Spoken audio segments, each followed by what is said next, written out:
Görürsən bir övlad bir səhv eləyəndə, bir xəta eləyəndə valideyn övlada dərhal qəzəblənir. Əsəbləşir, deyir, sənə belə bir cəza verəcəm, filan. Övlad baxın, görün övlad son nöqtədə neynir? Dərhal qaçır valideyninə tərəf və valideynini qucaqlayır, deyir, atacan, məni bağışla. Mən bu səhvi eləmişəm, bir daha eləməyəcəm. Valideynin mərhəmət hissi oyanır. Dərhal övladını öpür, qucaqlayır, deyir, övladım, səni bağışladım.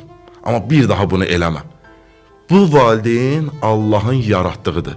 Görün bizi yaradan Allahın rəhməti nə qədərdir. Biz ki o günahları eləyirik ha.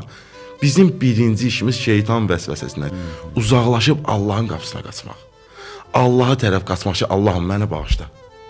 Mən bilmədən bu günahları elədim və bir daha sənə söz verirəm. Mən bir daha günah eləməyəcəm. İnanın bu sözümə, buna ayələr, hədislər, hamısı deyir ki, Allah həmən anda deyir ki, bəndəm səni bağışladım. Mənə lazım olan bu idi ki, sən dərk eləyəsən günahları. Və sən ki, dərk elədin günahları, gəldin mənim qapıma, mən daha səni bağışladım.